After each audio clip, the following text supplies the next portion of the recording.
All right, peeps, what's up? It's the Playmaker. Now, I want to holler at you. And I must admit, I went down to Miami. I want to tell you guys the whole trip because I know we lost the game yesterday. And you're just hearing from me.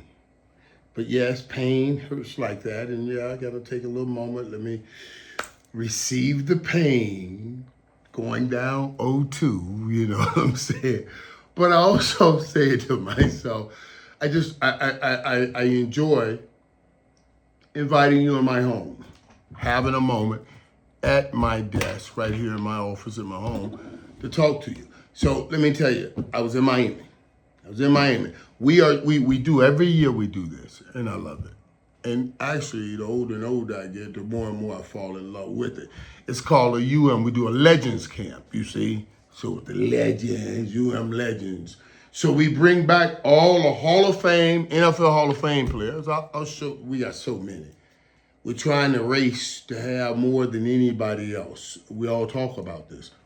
We share this with the young dudes that we're talking to, that I'm talking to you about. We tell them. That's what we're trying to do. We're working to make this small school have more Hall of Famers than any other school. And dude, we up there. we up there. But all of us come from a different place, you know what I mean? We come from hard places. Remember when the U-turn, and Coach Cristobal, I was talking to him this weekend, when the U-turn, it was when they allowed Howard Snellerberger to go into the ghettos and get all the brothers out of the ghettos in Florida and said, bring them to the U. And that's when we set all kinds of records. But now we're trying to get back to that. We're trying to get back to it. But we always come back, every one of us, all those Hall of Famers, we come back every year and we all sit and talk too.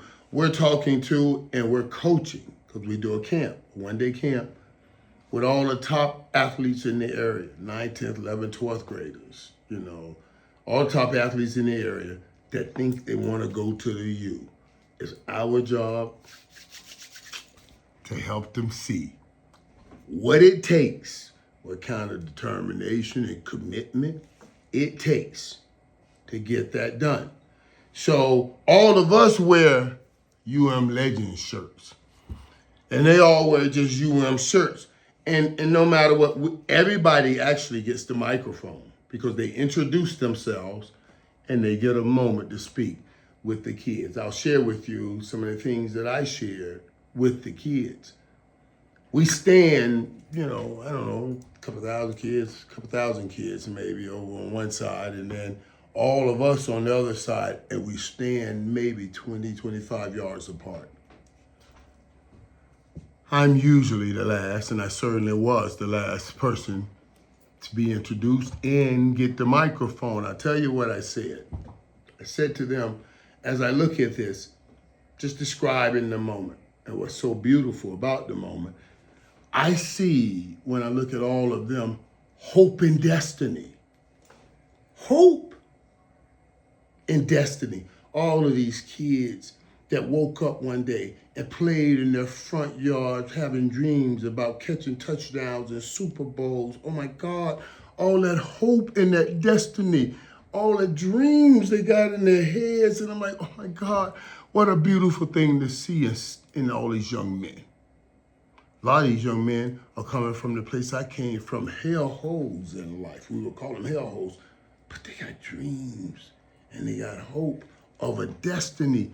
And the Bible even says, in all things, make sure you don't ever lose hope. Hope says that there's something in front of me better than the hell I'm in or the hell's behind me. So I got to keep going forward. If you ever lose that hope, then you say, why do I keep going forward?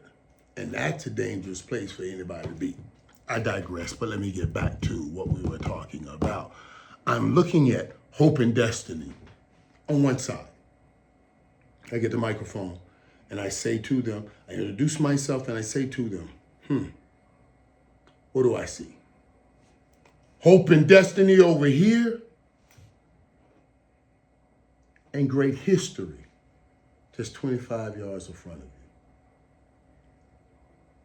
Hope and destiny, great history.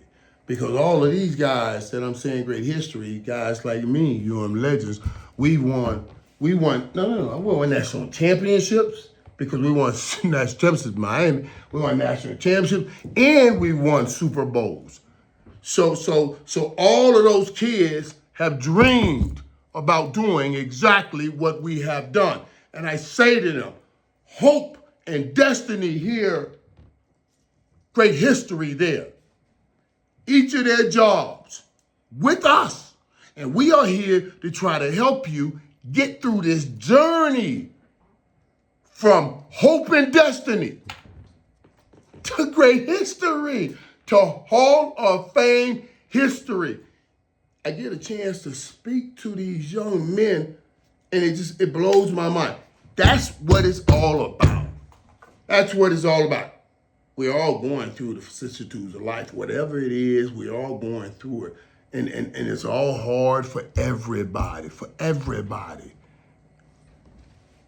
But focus ye on this one thing. That gift that God has put deep down inside of you. I said, those things that you have hoped for and that you believe are your destiny, all of these men here can help you get there and take your destiny to a great history. And I'm gonna tell you, there's only one way to do it, and each of them are going to tell you the same thing. And the one way to do it is work. That's it. Nothing else. You must work. I had to say to them, this is something your great mother, as great as she is, can't give to you. Your dad, as much as he loves, as much as he loves you, he can't talk up on it. He can't force people to do it. The only way you do this is work. Your doctor can't prescribe a damn pill to help you do this. You must work. No other way. No other way. And you must work together. Each man for the other, every man with the other. That's all. That's it. If it's that simple, then it's not. Because everybody says they want greatness, but they don't really say they're willing to do what it takes to reach greatness.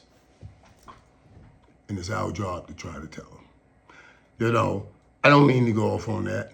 I meant to talk to you about the Mavericks and the Celtics, but I'm just telling you, it's funny because older and older, as old as I get, each year I grow older and older, I think about that, man, and I do. I appreciate I have the time to take what it takes to get from their great destiny to their great history.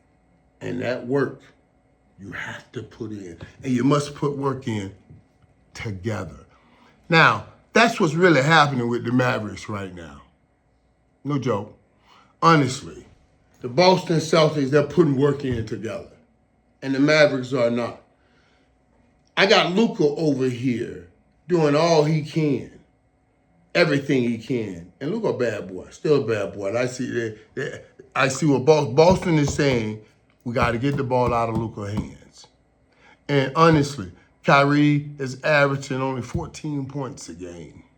And if Kyrie, the other part of that 88, I know I said 7 and 11, but I need the 11 to play at least like he belongs. In the first two games, and I understand it, Kyrie. I'm not on you about it because I understand it. That might have been a tough place with all the bad things I'd imagine went on in Boston for you. And I love that I saw Kyrie say, hey, game 5, I'll be back. That means two things. That means he's saying, oh, you will not be sweeping me. You will not be sweeping. So I will show up. Even though I didn't show up here in Boston, I will show up in Dallas. That'll be something. I want to see him show up in Dallas. And if he shows up, dude, I almost lost hope in game 2. I was watching it with my boy Frank in Fort Lauderdale at his hotel, man, on the beach. Is a beautiful scene. Beautiful scene. Beautiful scene. And we were all pulling for the Mavericks. And you could tell the whole energy in the room just left when the Mavericks lost. But the Mavericks fought and they stayed in the game. I got to give Boston all the credit in the world. I said to you, game one, Jaylen Brown, best man on the floor. Game two, I'm going to give that to Jason Tatum, best man on the floor. But I can liken this back to our first championship playing Buffalo. Buffalo was the more veteran team, like Boston is. And we were young and nobody expected this to be our year. And we went in that game and early on, we were not playing well. We were not able to dominate. But Buffalo was having success. And Jimmy told us, he said, stay focused. Stay focused. Once the nerves and everything calm down, we get back in our groove, we'll be able to do what we want to do. And around halftime, they'll start fumbling the ball, and we'll take over. We did that. We beat them 52-17. It went out just like Coach said. And I'm telling y'all right now, I kind of feel this. First game, they got smashed pretty good. But the second game, I saw something. Even though they lost that game, there was fighting that game. And everyone knows for Dallas, they didn't play their best game. They've had people having great games. Porzingis played incredible his first game. Second game, not so much. But boy, Jaylen Brown and Jason Tatum, so they've had great games. We have had not just Kyrie playing poorly, but all of the support cast ain't did nothing. And that's shame. It's all been Luka, 77. Thank God. Thank you, Father. Thank you, Father. Thank you, Father, so much for Luka. I thank you for Atlanta, too, Father. I shall not just thank you for Luka and not Atlanta, because Atlanta was the dummies. They sent them here, and I thank you, Father, for making them dummies, too, and sending us Luka. I'm going to let that go. Y'all know what I mean. I'll let that go. All I'm saying is there's still hope. Because I'm telling you, late in that second half, we took over. Third and fourth quarter, we dominated. And since it's a seven-game series in the NBA, not just for one game, 4 quarters, I got to break these games down. We're still early in this series. And right now, yes, Boston has done some things.